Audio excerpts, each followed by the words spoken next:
All right. Welcome, everybody. Can you all hear me okay? I get thumbs up. Perfect. It's good to see you all. Thank you for joining us today for this Soul Survivor workshop. I'm like ecstatic to share this experience with you all. Um, I think it's so appropriate right now. In many different ways, we're all kind of going through, oh my God, metamorphosis, and learning what it means to be self-sufficient, but also interdependent on a network is something that I just think is beyond imperative right now. So I'm just appreciative of Miss Ross sharing her wisdom, her many years of like in-depth, hands-on research and wisdom with us. We couldn't have like a better teacher with us right now. Um, I'm also just really appreciative of her giving of her time as she lives on the West Coast and has been personally dealing with the horrendous fires that are going on out there. So I just want to thank you again for giving us a moment of your time. And I know you're very busy, and I'm sure going through your own emotional ups and downs with that situation. So I appreciate you being with us today. A quick kind of overview. Uh, we will have a small introduction, and then Ms. Ross is going to share, or Sharon Afrovivalist is going to share about a 40 to 45-minute presentation. At the end of that, we'll have a Q&A that I'll facilitate in the chat. So as we're going along, feel free to write your questions down. You don't have to hold on to them because I know I sometimes forget them. So feel free to toss them in the chat, and I will do my best to address as many of them as possible towards the end of her presentation. I may have to couple some of them, but she is also very accessible. And so if you have a question, feel free to find her on Instagram, Twitter, Facebook, if it's a question that you want to ask her directly and we can't fill that time today. So without further ado, Sharon Ross, the Afrovivalist, as I mentioned, has just bounty of wisdom, almost like fluttering out of her pocket. I feel like it's just all over the place. But she grew up in Oregon. She was a child of a father who was in the Marines, who spent a great deal of time teaching her and her siblings how to fend for themselves. Her family owned property, a large acreage of property on which, as she recalls it, the family learned how to homestead. They gardened, they raised horses, cows, chickens, pigs, quail, pheasants. They kept very busy. She remembers it being a lot of work, but it was also something that she carries with her today and has influenced the work that she's doing today. She says that she can't ever recall visiting a grocery store, or at least not very often, because they truly lived off of the land. Very self-sufficient. Um, at this moment in time, she is currently in transition working on something that I just think is amazing. And I find examples of this popping up all over the world right now, but she is invested in a 20-acre property that's located off the grid, where she is building a non-traditional home called an earthship.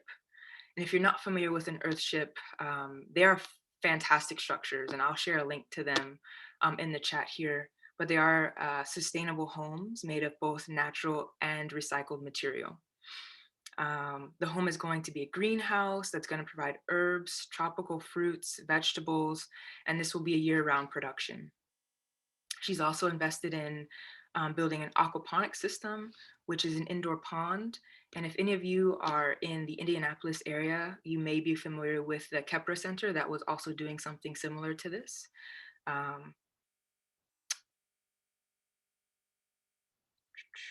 So she says that living off the land is not anything that's new.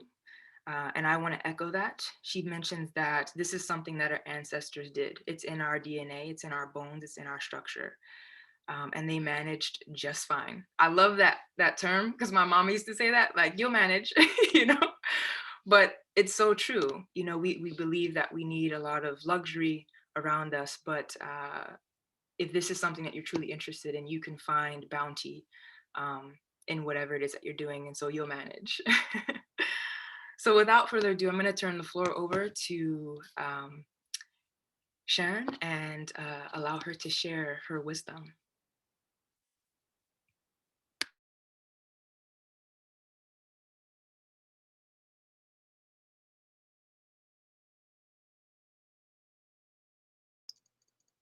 Hello there.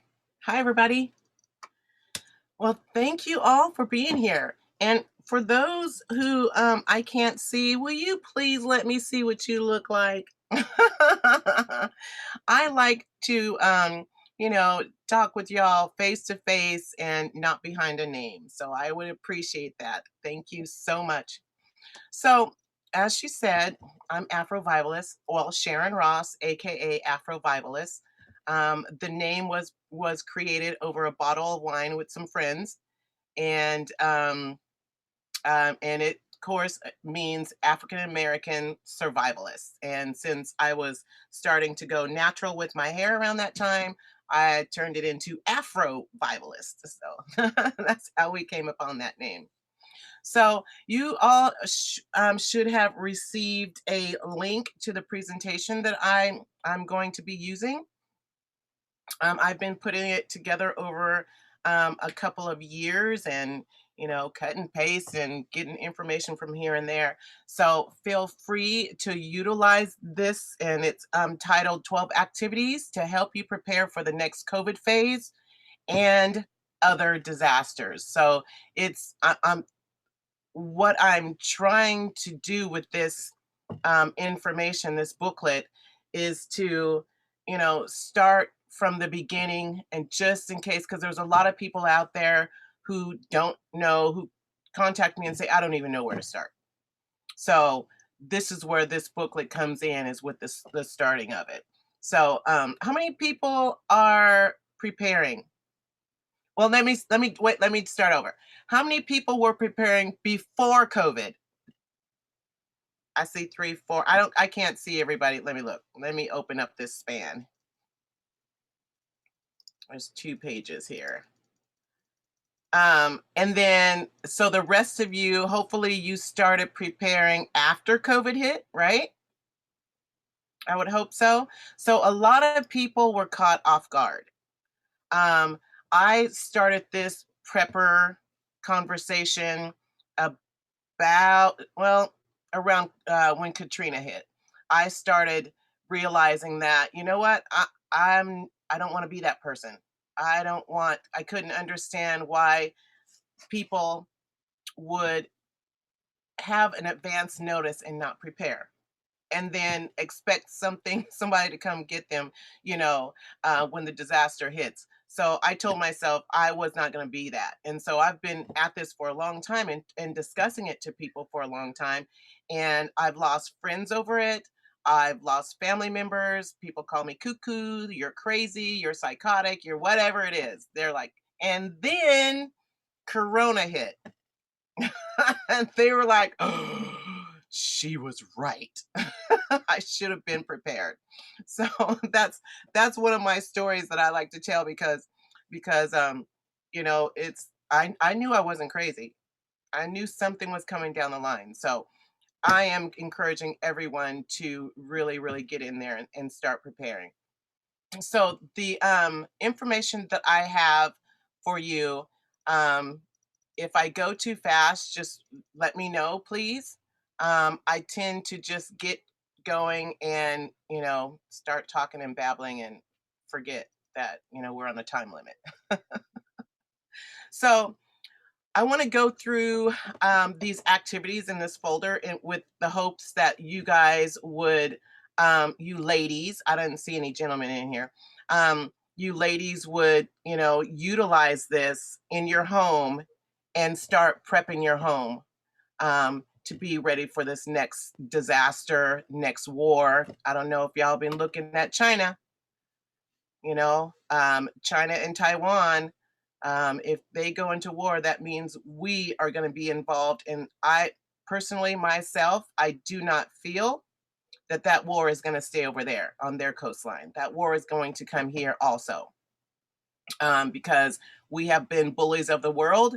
And now that they see us being weak because of somebody, they're going to come in and try to do as much damage as they can. So, um, I would recommend people starting to fast track a little bit on their supplies and their preps and get things going now. Even though I'm fully capable for about 6 to 10 years, I'm still preparing. I'm still putting things aside. I'm still processing my food and whatnot. So, anyway, so when you are preparing for your home and your family, you have to know what dangers are in your area. If you're in the earthquake zone, here in the Pacific Northwest, we're in the earthquake zone and we're supposed to be getting the 9.9, earthquake that will just rock this whole Pacific coast and put us in the ocean. Pretty much. Everything is it's going to wreak havoc.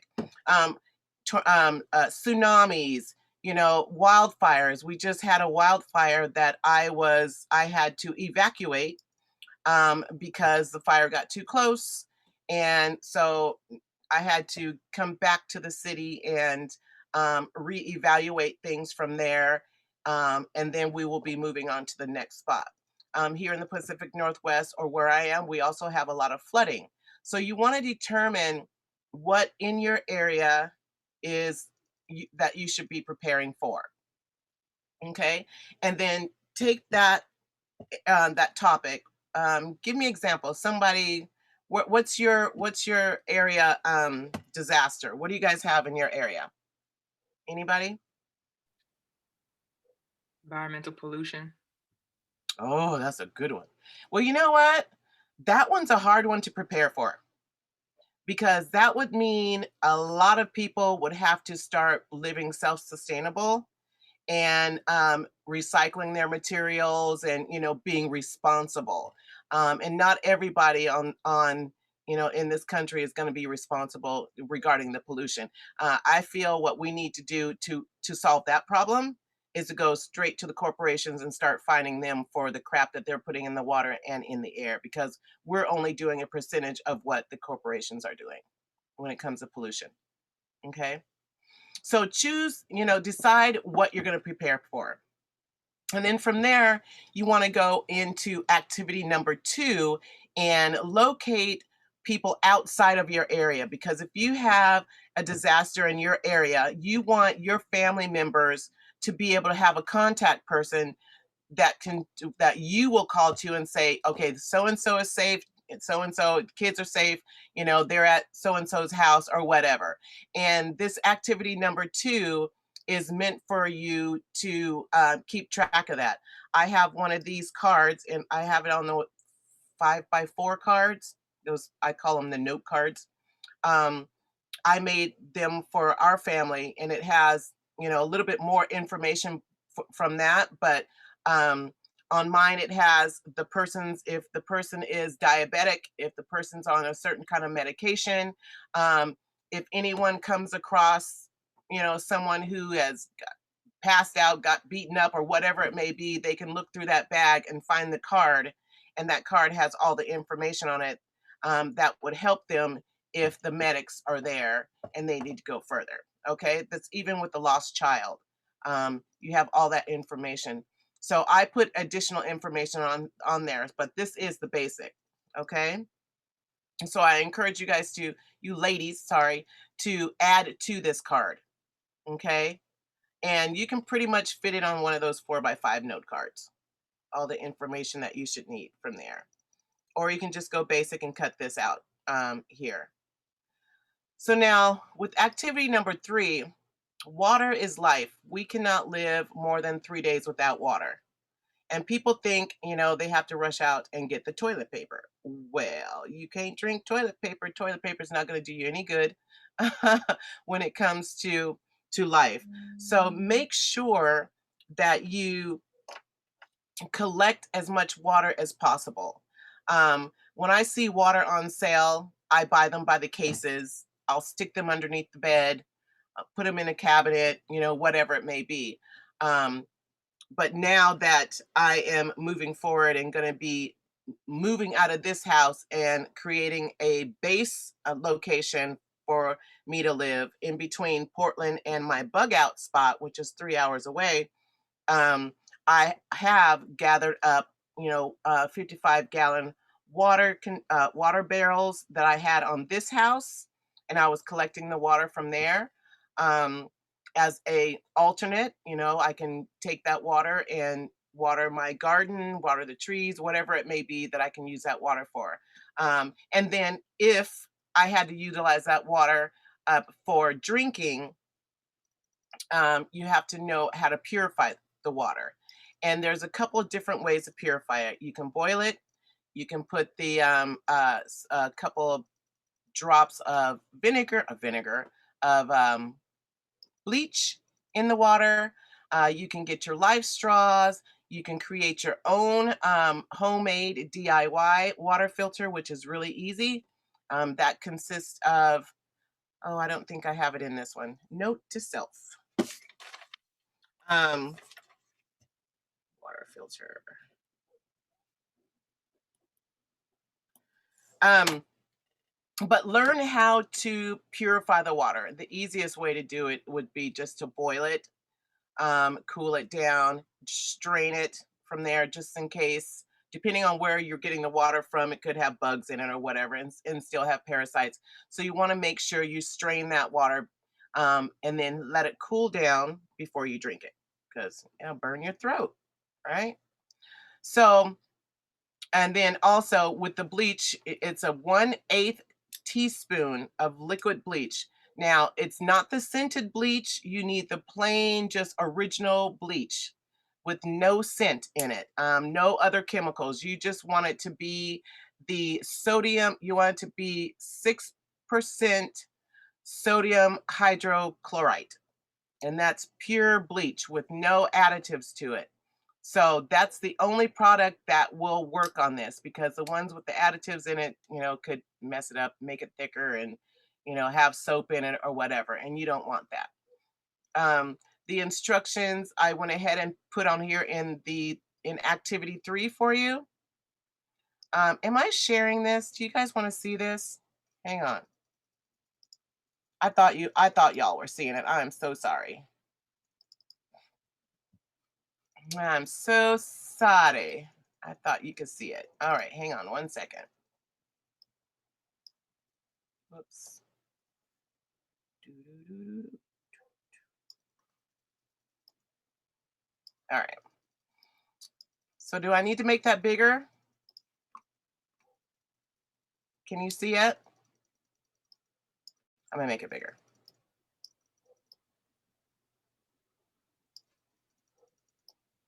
That's perfect. Okay. That's good. So I am on. So this is. So let me just back up so you guys can see what this is all about. It's got your table of content. Your activity 1 goes over the disasters in your area.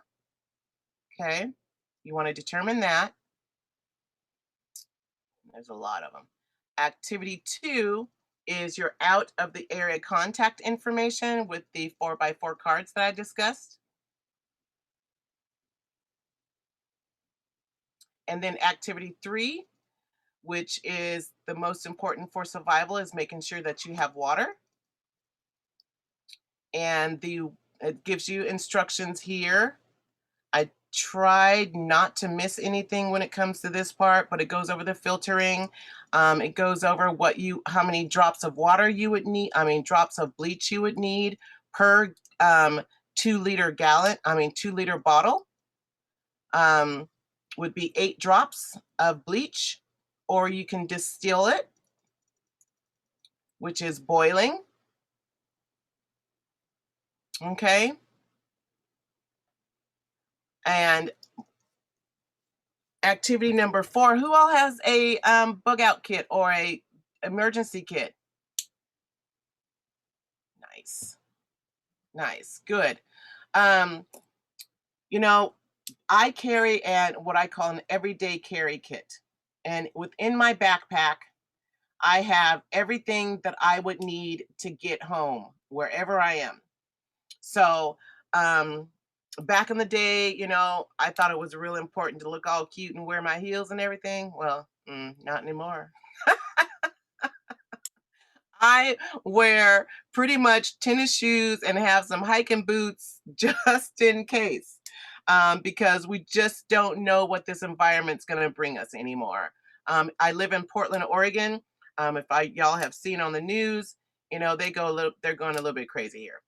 Um, and I don't want to get caught up in that at all. So I have pretty much everything on me. And what you would need in your everyday carry, let's talk about that first. In your everyday carry, um, I have a small purse in there. I have medications. I have phone charger, um, water. I even have a bio bag that has a mask, some glasses, some gloves, and a Tyvek suit. Believe it or not, it all fits in that bag. Um, in addition to other medications, I have a sensitive stomach, so I make sure that I have some Pepto or non-diarrhea stuff like that. Um, I have back pain, so I make sure I have my back medication or the extra strength Tylenol or whatever in that bag. So you want to put whatever you will need in that bag. We've been, as women, have been carrying an everyday carry bag all our life. You know, some people have a purse that is can carry the kitchen sink. And so if someone if you're carrying a big purse, you can take some of that stuff out that you don't have to use all the time and replace it with, emergency supplies and still look cute. Okay. So just think about the things that you would need. I work outside of across the river from Portland, downtown Portland. So, and I know I'm about 8 miles away from my house. If I were to walk it, it would probably take me, you know, 10 hours to do. I don't know. I haven't done it. I've been saying I'm going to do it, but I'm a little bit scared to do it. I don't want to. So determine how far you are away from home. Determine if you can walk home. There might be some obstacles in your way. Determine what's in your area when you do take your route home. Also, make sure you have more than one route home. You might want to do a bike route, a walking route, a driving route, and then find another driving route just in case things get locked up and you have to find other avenues to get home. So make sure you have more than enough routes to find your way home. Okay. Hi, Sharon. We can't see Um, your screen anymore. what's that? We can't see your screen anymore. Oh, this screen. Yeah, we need you to reshare Can something. you see it now? Nope.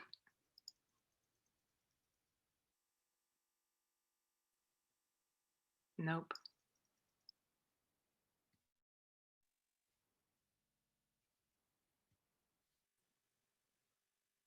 Interest size yours.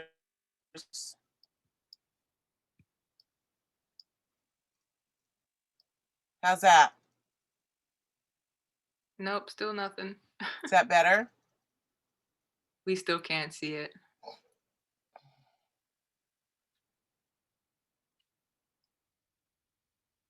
Okay, let me do this again. Share screen. How, how's that? It Still says nothing. I'm sharing it. Oh, there we go. It's back. Can you see it? It's coming. It's coming. Huh? It's starting to come back. That was weird. Oh, okay. Great. Here, I'll make this a little bit larger too. Because how's that?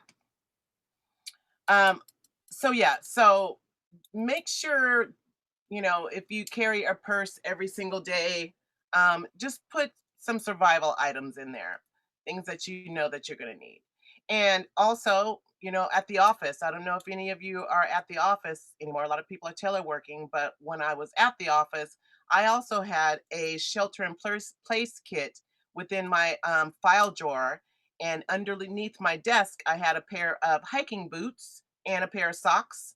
Um, Also had a rain jacket and a winter coat. So, and those stayed at my office, at my desk, so I can, make sure that I have things taken care of. Hang on one second, you guys. I've got to unplug this light. Whew, that light was hot. Sorry about the lighting now. Is that okay with you guys? The lighting wise? Yeah, you look great. Okay. So let's go into what you're going to need for your emergency kit at home. You want to gather up your supplies at home, get a bin, and then put all your items in there that you would need. When I go out to my doctor's appointment and get my extra high blood pressure medicine, I always get 3 months supply. And so what I do is I will keep 20 of those pills and then put 10 of them in my supply kit.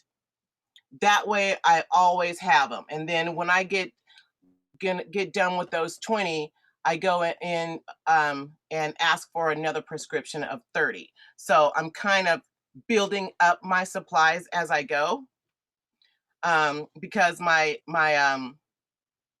doctor, they won't give you, more supplies than that. And and so this is the way that I've been doing it to enable for me um to have a stockpile of medications when I need it. Okay. So you want to get a bin, a plastic bin, and put the necessary things that you need in your bag. And they say that you need about 14 days um, before emergency response gets to you. But as we have noticed here, after disasters, is especially with the Black community, we're the last ones that they come reaching out to come help. So we definitely have to make sure that we can take care of ourselves until we can be rescued or get more food or whatnot. So um, because we're the last ones. After watching all these natural disasters, it's proven to me that, we're always the last community to get the assistance. Man, it's hot in here. Got all these lights on me. Hang on, ladies. Woo. I'm up in my attic because I have no space downstairs in my house because I'm moving, and it's literally only pathways down there. So I'm like, okay, I gotta go to the attic. um, Food wise, you want to make sure you get any canned foods that you and your family like to eat. Don't go out and buy. See, I did it again. Can you guys still see the screen? Okay. Don't go out and buy canned foods that your family members do not like. Because even if it comes to a point that you know they would have to eat it, they're not going to like it. You're just going to get a lot of complaints out of it. So make sure you get foods that you like to eat. Another thing is make sure that you do not, I'm going to use this can for a demonstration. There's a lot of canned foods out there that have these lids, the tab lids. Do not buy those if you know that you're going to be storing them for the future. And the reason is because the seal that's around that you pull up, that can be easily penetrated. And so you can be eating something that may have botulism or whatever in there. When air gets to it, it's not good. So when I buy these tabbed cans, I know that I'm going to eat them, so I put them in my cupboards.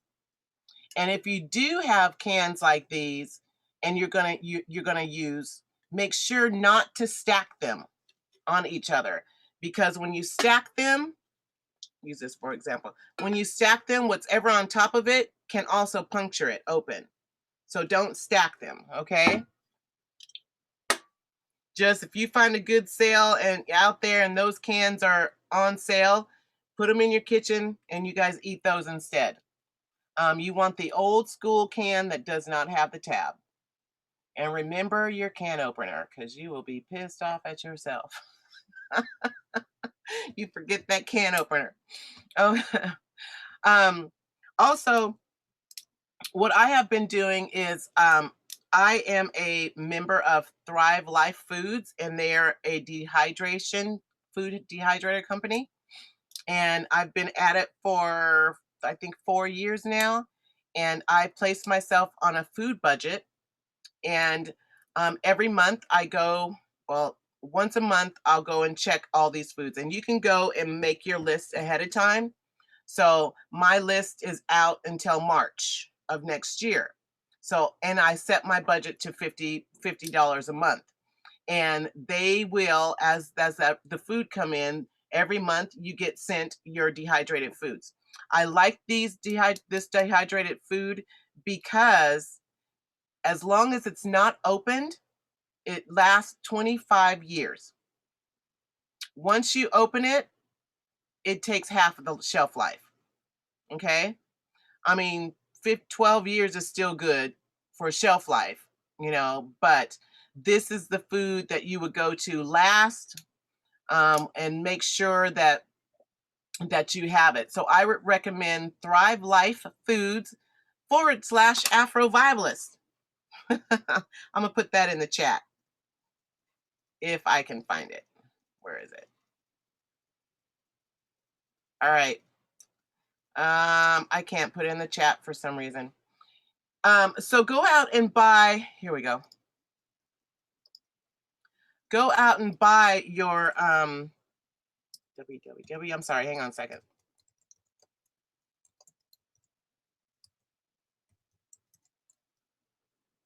thrivelife.com / Afro. Something like that. So when you're out and about shopping, always think about buying something extra. When I go shopping, I always buy extra. One of the stores out here is called Grocery Outlet. Across the street is the dollar store, and on the other corner is Ace Hardware. I call that my prepper corner because I can go get any hardwares that I need at Ace. I can go get some groceries at Grocery Outlet, which is a discount store, and then across the street is a dollar store. So in one weekend, I can take $100 and go to 3 of those stores, and that $100 will and shop on a budget, and those $100 will get me what I need. I always go in the store, especially like Grocery Outlet. I will go into the store with a budget saying to myself, I can only buy $1.99 products. And those $1.99 products, which is things like this. I can't see myself. Where are you guys? Oh, I don't want that either. There I am. Make sure I can see it. My $1.99 products is in this bucket, all medications.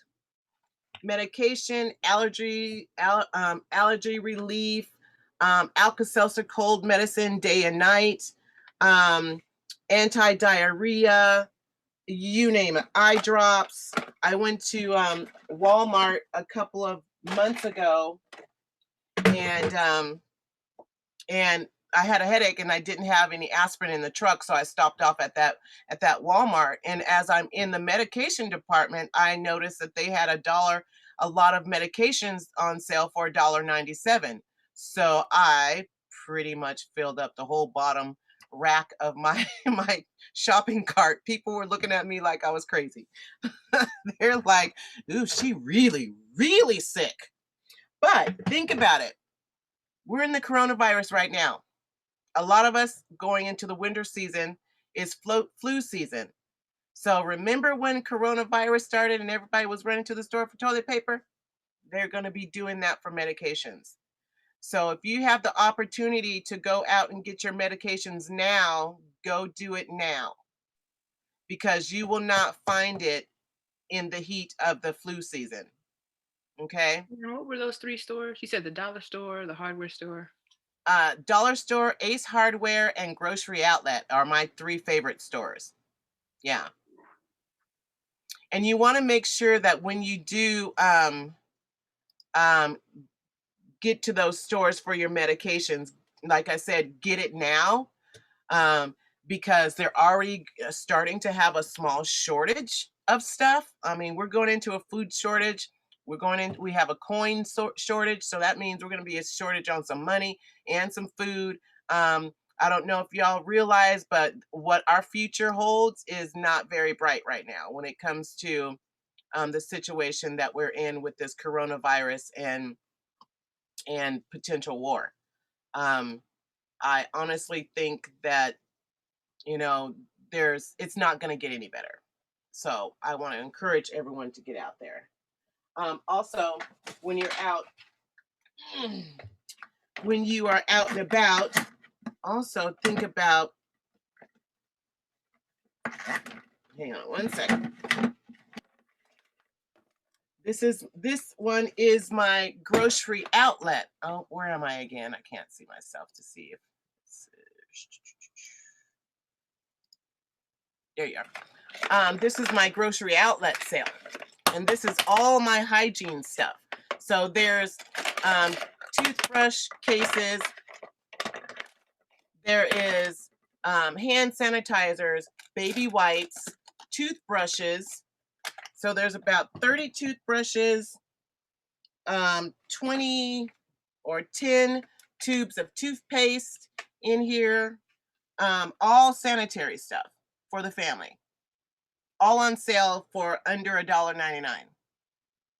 Okay, so you don't have to go out and purchase it all at once.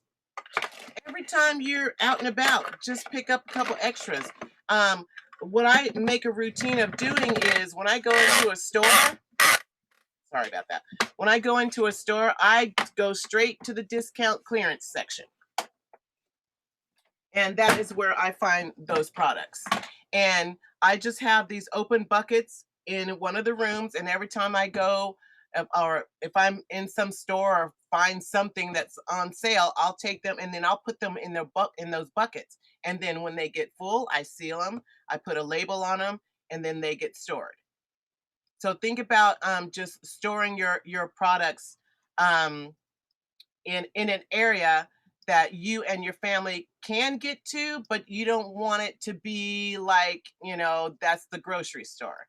You know, if you have a pantry, I took over one of my linen closets, and that's nothing but pantry. It's for that survival.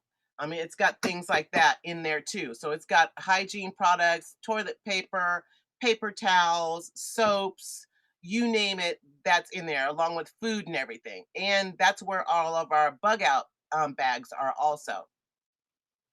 So think about putting together kits. Medical kit is very, very important. Of course, the water supply is very important.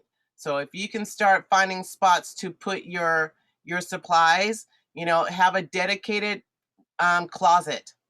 And if you have to put a lock on it, because I had to put a lock on mine because I had, little good treats in there, and family was going in there eating them up. And I'm like, okay, I just gonna lock it up. So it's locked. Um, but you do want to remember to make sure that you have those, those comfort foods. You know, have some candy bars, some nowalators are my favorite. So I put nowalators in there, some Jolly Ranchers, anything like that, especially if you have kids. Kids can get scared, and you want them to be quiet but they won't be quiet, then give them one of those Jolly Ranchers. That'll shut them up for a minute, right? um Also, with your kids and when you're packing up your supplies, don't forget to pack up games, board games, playing cards, dice, things like that, to help keep your family entertained. Books. um, Go out and buy everyone's favorite book, and then if crap hits the fan, you can make a contest out of it on how many people read their books, and then what we did is we drilled each other on the books. We had Q&A on your books. That way it was proof that we knew you read that book. So we make games out of everything just to keep the kids, motivated on what we're doing. And now they're all gung ho now that the coronavirus is here. They're like, oh yeah. Also, don't forget your important documents, your deeds, your driver's license, your passports, um, um, your car thingy bobber. Yeah. Your information for your car, your insurance papers, any legal documents, marriage documents, all of that. You want to make sure that you have everything that you need also set aside, but that's readily available. I would recommend this list here, where it says at a minimum 1 through 5. Go out and find a binder and put everything in that binder, and also put it in your bug out container. So if anything happens and you have to evacuate your location, you have a container, a tote that has some food in it and all your hygienes and stuff and your important documents all in that one container, so you can grab and go. All right. Also, don't forget about your vehicles. I'm going to come to that later. What's that? Yeah. Well, I guess I will come to, before I go on to 6. If we have any questions, I feel like I've just been babbling and I don't want to go over anyone's heads too fast. So We do have a couple anyone questions. else? We have, where did those buckets come from? I knew somebody was going to ask. So I have a friend here in Portland, in Gresham, and he has a container company, water catchment container company. And this man, it's like prepper nirvana on his 1 acre lot. He's got buckets to big old 50,000 gallon barrel water container. I mean, it's lovely there. And one day I went to visit him to get some buckets, and he shows me this. And this bucket is a 3.5 gallon bucket. And I liked it because it's got a seal to it. And so it's got ridges on the edge here, all the way around. And then it's got ridges here. So it's like a double seal. And it's got the rubber seal in there also. So when you lock this down, it locks it in place. Nothing's getting in there. So when I saw that, I was like, I want all of them. He's like, I only have 4. And I'm like, I'll take them.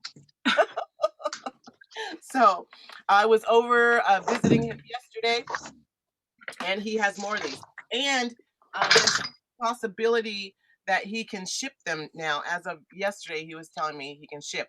So his location is called Green Concept Containers. Green Concept Containers. Let's see if I can put that in the chat. I'll put that in the chat for you too.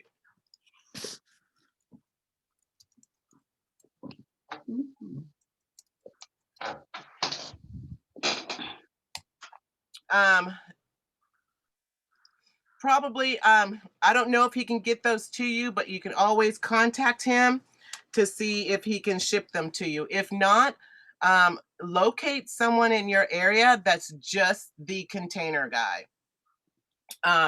Water, meaning food grade water catchment containers. He has things like sewage containers, water containers, you name it, wine barrels, anything that you can store water in, he's got. So if you don't have anyone in your area that has that business, I would recommend to start one, because this year he has truly made a whole bunch of money.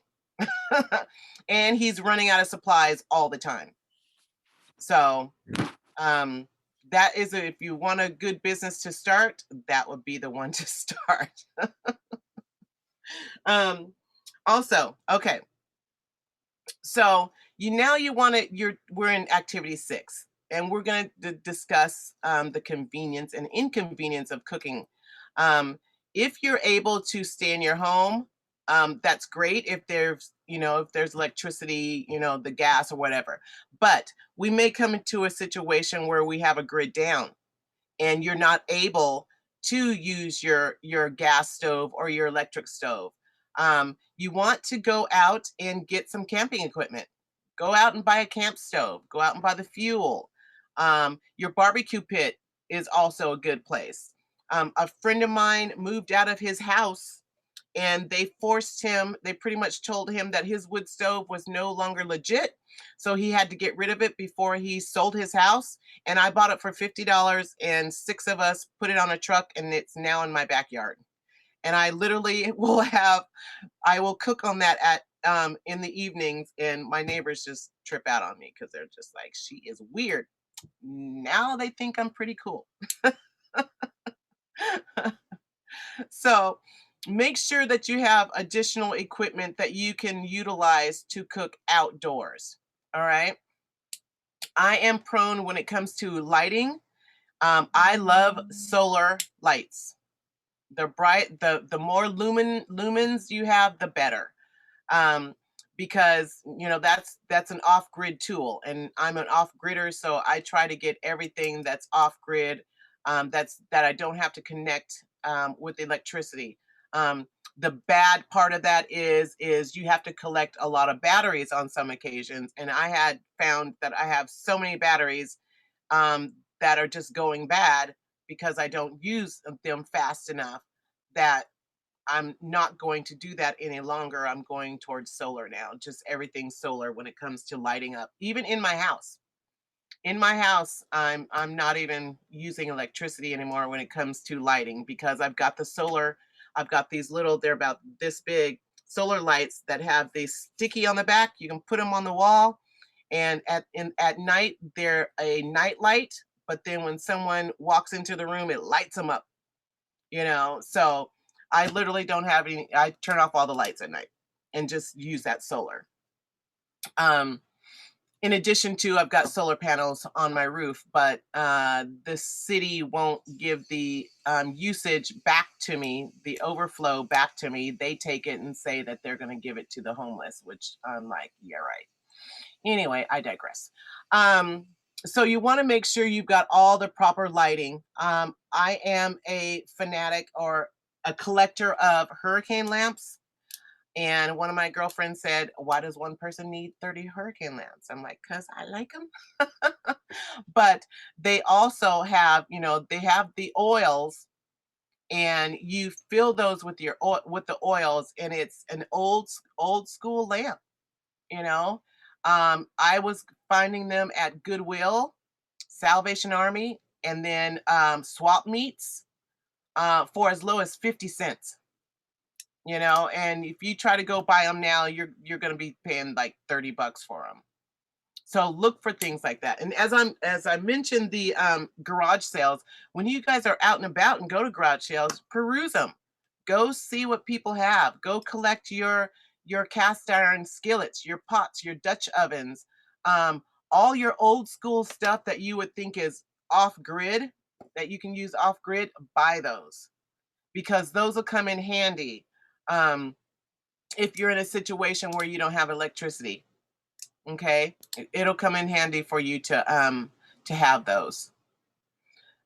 Shelter, like I said, buy camp equipment. Here in Portland, we had a blackout. I think it was about a week. I happened to be out of town that day, and so what they did, a lot of people in my community did, they literally pitched tents in their backyard, and had their food. So they were camping in their backyard. So you have an option, instead of evacuating somewhere outside of the city and that you're unfamiliar with, you could stay right there and protect your home. And with regards to protecting your home, make sure you got your firearms and your license to carry. Go out there and get that just in case, especially for you single ladies out there who live alone. You want to make sure that you're protecting yourself. And and get out there and educate yourself on firearms. Okay. Hey Sharon, real quick, we have a question about your sticky lights, if you know where you got those. And then we have 5 minutes left before Q&A. Oh my gosh, and I'm not even done with this yet. Maybe I we'll told have to y'all do I the talked too second much. one. We'll have to do another one. Oh, I would love that. Where'd I get my sticky lights? Grocery outlet.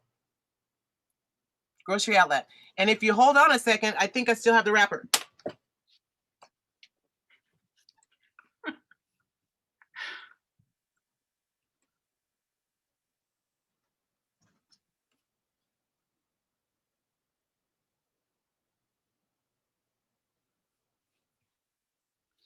And while she's away, this is for everyone. When we start Q&A, feel free to unmute yourself. You have that ability now.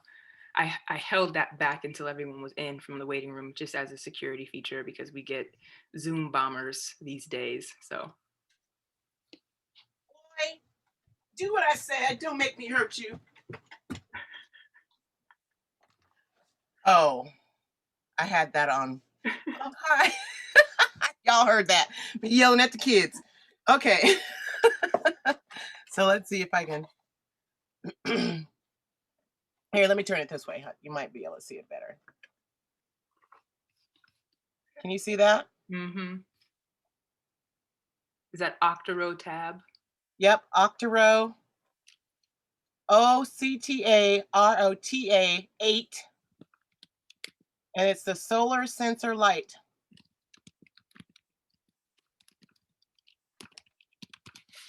And it looks like, let's see, looks like that. And it works great. 500 is enough. 500 lumens is enough for in the house.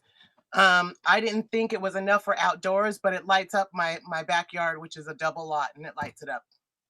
So you can imagine when people come in my house, they get lit up and they're like, whoa, it's bright in here. All right, you said 5 minutes. Okay. So obviously I'm not going to get through all of this, but I want to encourage you ladies to just go through these activities. I've gone through them. I'm hoping that I got all the information in here that's helpful. This next segment talks about food and outages. Make sure you don't open up your refrigerator or your freezer when the lights are out, when your electricity is down, and go through your food to make sure none of it has rotted. Eat the perishables first, and allow everything else to be in there. So when in doubt, throw it out. All right. Don't forget about your pets. You also need a emergency kit, as my dog barks. You also need an emergency kit for your pets. My dog has his own bug out bag and he carries it himself. I'll be dang if I'm going to carry that dog's food. So I make him carry his own water, his own food, his leashes, and inside his bag, he's got also one of those 5x4 cards that has a picture of him. I took a passport picture of him and put it on that card with all the information, his breed, his age, if he's on medication, all that kind of stuff from there. Now think about your sanitation. You don't want to die of dysentery, right? So what you'll need to do is I've got the poop and pee bucket. Okay? Poop and pee. Within my poop bucket, I have it lined with a plastic bag. Okay? And inside that plastic bag is paper towels, baby wipes, disinfectant wipes. Down at the bottom is some more plastic bags, sanitary stuff for the ladies, and a roll of toilet paper, a couple of rolls of toilet paper, and soap. So when you're in those hotels and you get these soaps, save them. Save them and put them in your emergency kit. Okay? So create a bucket, and I'm going to have stickers here soon. I'm waiting for them to come in. poop and pee stickers, and it pretty much gives you instructions on the necessary steps on what to go through. You can have one bucket and put, you know, an opening towards the back and put a line in the front. And, you know, if you're really fancy, you can have it where you can, when you go pee, the pee will drain out and the poop will stay, because the poop is what will get you sick. Okay. All right. And then make sure you have a designated place to put the poop and pee. All right. Another thing I would encourage you guys learning, and I will be having a class on this also, is those 2 buckets that I had earlier. Here they are again. And I made a water purifier. Okay. And it took me 15 minutes to do. So 2 buckets that sit inside each other. Drill a hole through the top of the clean water, okay, and the bottom of the dirty water. So your dirty water comes in here in this one. It filters through with the filtration, with the ceramic filter. Comes in here, and once it gets here in the bottom, I put the spigot on it, and it's drinkable. Okay, and it takes, I kid you not, it only took me 15 minutes to do, even with the drilling. Okay. And then once it's full, what I do is I take this top off, take the top lid off. Okay. Now this is where all the clean water is, right? And I have a separate lid for the clean water. All right. That way you're not damaging this. This is really easy. The ceramic inside is really easy to damage. And I bought this online. I would recommend, if you're going to use this one takes a long time because it's really condensed, and it's literally 1 drip at a time. Now, if you know you need water faster, then you can get the dome ones, or you can get the long ones, and you can put 4 of them in here, and that'll drip 4 times faster. Okay. So keep that in mind when you're making them. So I am planning on having a show and tell on that. And it'll be, if you keep in touch with me through my websites, every week I will be doing some type of preparedness task for people to do. All right. Know where you're. We'll have to pause there, unfortunately. Okay. I'll hop into the Q&A because I want to respect your time and make sure that folks here are in their family time. We're pretty late. We're getting to 7 back here. Okay. All right. But oh my God, thank you so very much. That was just fantastic. So I'm gonna open it up to Q&A now. If individuals have questions, feel free to either drop it in the chat, or and I'll facilitate that, or you can unmute yourself and share it out loud. Oh, come on. Somebody got something, right? I have a. I know can I you hear me? something. Yeah, we hear Yes. you. Okay. I have a question. Part of my plan was, I'm converting a van right now. Do you have any suggestions on what to have in the van to prep it more than just being self-sustaining? Like, do you have any advice on what to do with vans, or if it's even like a feasible thing to work on? So is it a camper van, or is it just a regular economy van? It's a GMC Rally. So it's like an old luxury van that I'm converting to add things to it as well. So I'll have a bathroom and a kitchenette and that kind of stuff. But any advice you would have on that? Because I notice a lot of stuff you have is for home. So I'm wondering about like the idea of traveling. I have a van too. I have an economy van that I've kind of converted. And what I have in mind is, it's not like yours where it's got a bathroom in it already, but I make sure there's a porta potty in there for the kids. If I get pulled over or broken down, I don't have to go outside the van. I've got my porta potty there. You want to be able to make sure you have a lot of storage space. Um, let's call it unseen storage space, because you don't want people to see your supplies that you can tuck away. I would recommend not having a lot of canned foods, because canned foods just in general is heavy, and start investing in dehydrated foods, because you can tuck those away. For 1 pound of dehydrated food can 1 pound of regular food, you dehydrate it and it turns it into ounces. So you don't have that heavy weight. And so I recommend that when you're doing your pantry and your backpacks and everything, try to concentrate on dehydrated. You got your instant noodles and things like that. So you can go to the store and buy the dehydrated stuff also. Make sure that you also have like your your mace or your knives, your protection gear tucked away, that's unseen, that only you know where it's at also. I know I'm forgetting some stuff here. Just make sure you have it. So what I did was I can put everything in it as if I was going camping. And then I extended upon that and went the next step. So get it all fit to where you want to go camping, and actually go camp in it.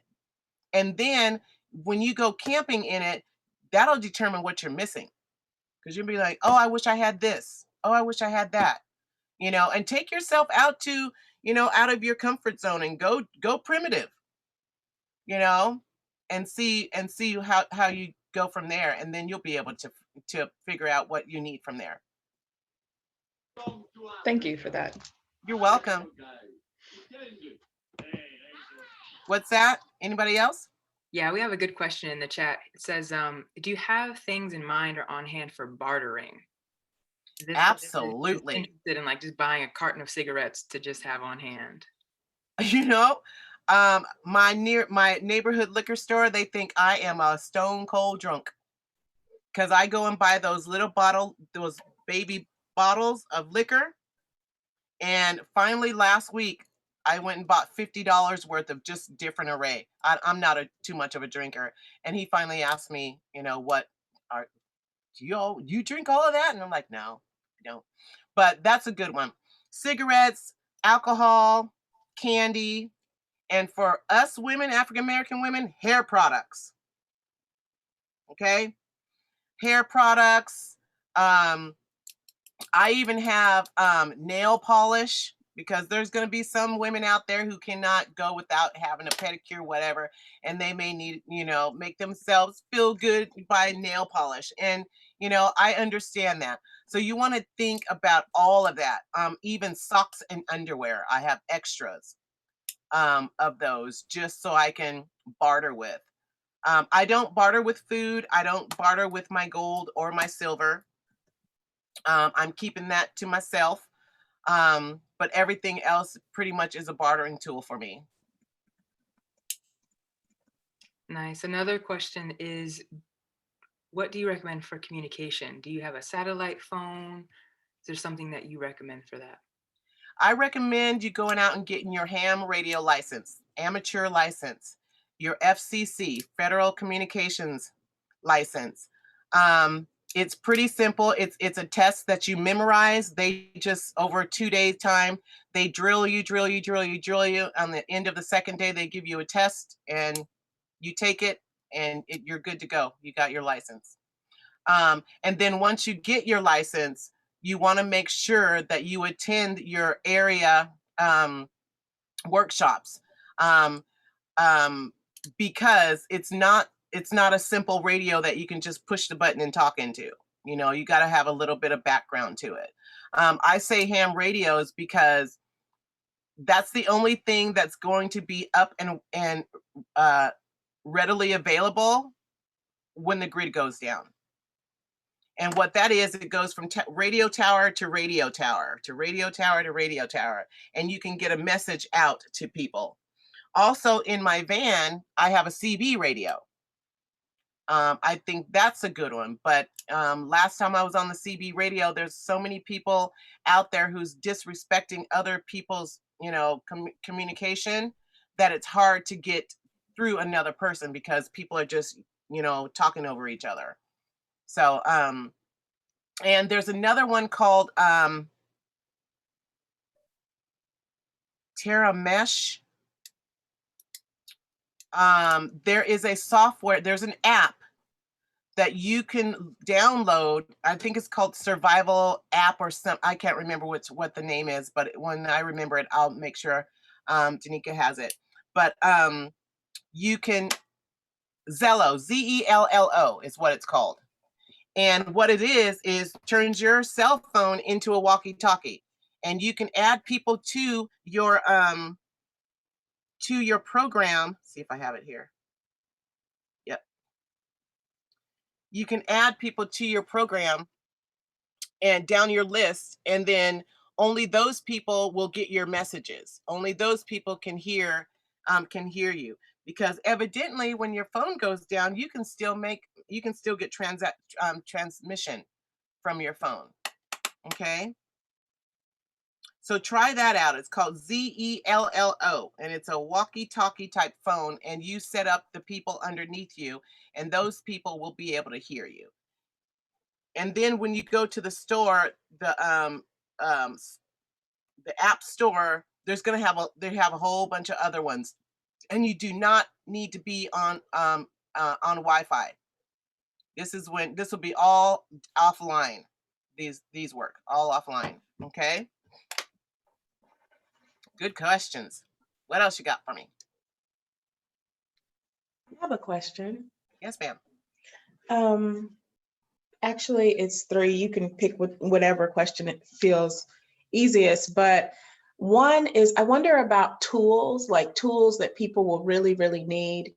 My second question is about moving in groups with folks. I believe in like community-based survival. So moving in groups with folks who may not be prepared, who will then do the things that are likely to get us all killed, quite frankly, because they haven't thought it through. And my last question, let me go back. And with that question, I'm also thinking of the most vulnerable. So I'm also thinking of like my loved ones who are elders or who are in wheelchairs, et cetera. Mm-hmm. And then the final question is, let's say I can't get to a bunker, or I've got this great go bag, but then I get robbed. I still have to survive. And so in that case, when there is no access to all these prepping supplies, what would be the priority in terms of the first type of place to get to, a first thing to do, or a first supply to find if your shelter and all your supplies have been taken? So I'll do 3, 2, 1. How's that? Real Perfect. quick. So number 3, go out and learn skills. Okay. Outdoor skills. Learn how to make a fire. Learn how to make a primitive tent or shelter. Learn how to purify water that's out there, with the natural products. So like, for instance, you can take a water bottle, layer it with cloth, charcoal, sand, rock, and some more rock, and that will purify water naturally. So you can use products from nature to purify your water. Okay, know that you can take some moss, and as long as that moss is not in the area that's contaminated, know that you can take that moss, and that moss is a sponge full of water, and put a bandana around it and drink from that bandana. Okay, so learn things like that, the outdoor skills. Go out there and find, if you want to learn about carpentry, go learn about some carpentry. It all depends on what you are preparing for, and that's what you want to make sure you have your skills around. Okay, is what you're preparing for. And then number 2, with family members, that's a real tough one, because like you said, the people who aren't prepared will give you up in a heartbeat. I mean, not on purpose. sometimes, but they will give you up just by saying certain things. And if people like me are around and I know the keywords, then I'll be like, oh, they got some stuff over there. You know what I mean? So you want to make sure that the group that you choose can keep their mouths shut on your supplies, on what you get, you know, your ammunition, your firearms, all that. Um, for me, I am a sitting duck and I know that, but then I don't allow everyone. I mentioned to you guys that I have more than enough. I usually don't say that amount, but I'm secure enough to say that because my stuff is in different areas en route to my bug out location. Okay. So I've got friends who are scattered on the way up to the property, and I can stop in there and get that. Um, so you need to have people that you can trust. I don't have certain family members in my group because I can't trust them. Because, you know, if things are going to get bad, like they're saying we may have this civil unrest happening or this civil war going on, you want to make sure that the people that are in your circle that you're going to be, you know, running out and bugging out with is not going to be, you know, bragging about how much food and guns they have, because that's going to put you in trouble. When it comes to persons with disability, I have a daughter who has cerebral palsy, and you know, all I have to do with her is just explain to her what's going to happen. And we go through certain drills. We will, she's in a wheelchair. I'll have her in a wheelchair, and we, you know, purposely go around the block so she can get used to, you know, moving herself, you know, on a long term. So sometimes we'll go downtown before Corona, and the train's a mile away. And we do that, you know, and do that. And she would want me to push her. Nope, can't push him, you know, just to get her upper body strength, you know, healthy enough to be able to do that. Okay. What was number one? I think it was tools. So Tools. I like making tools and finding Yes. tools and stuff, but I need to know what to make and what to find. Well, you know, if you remember those skills I was telling you about, if you want to, you know, be a person who wants to utilize leather, you know, you may want to learn how to make shoes or make purses or jackets or anything like that. Go out and find the skills, and then the tools will, you know, back that up, because you're going to have to be using them from there. I've got a friend of mine who she sews. She loves sewing. And I found her an old school Trindle machine, 1809 Trindle sewing machine for her. And it's got all the stuff with it, and she can utilize leather. It's off grid because it's one of those foot pedal ones, you know. So I gave that to her because I can sew, but I'm not really into sewing like that. So, you know, you want to be able to pick different skills, and that's where your tools will come in. Is after you choose the skills that you want, then you've got to be able to get everything that goes with it. Thank Anybody you. else? You're welcome.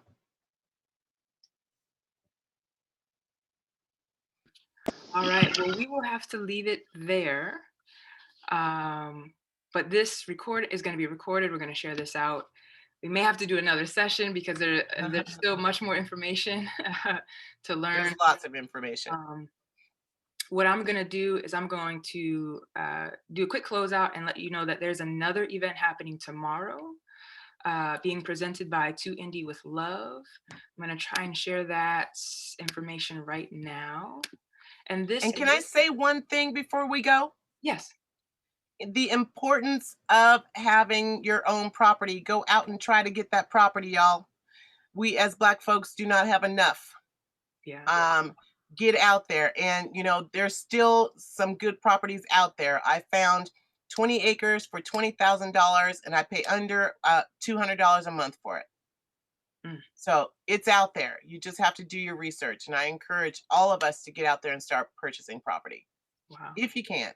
If you can't do it alone, find the people you can trust and do it together. That's a great piece of confirmation and encouragement. I know some people in this group today are working exactly on that. So, Awesome. um, but yes, tomorrow, with some of what we learned today, we're going to be practicing tomorrow. Mm. So come on out. This is the information about it. I hope you can all see the screen. To attend, you can get tickets at toindiewithlove.com. And this is a space for us to demonstrate our skills, practice, fail, learn, teach one another.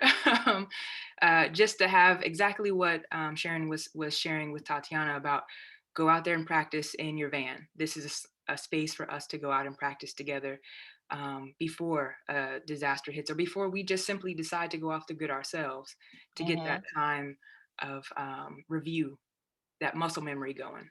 So this is the information here. Hopefully that's been enough time for you to see that.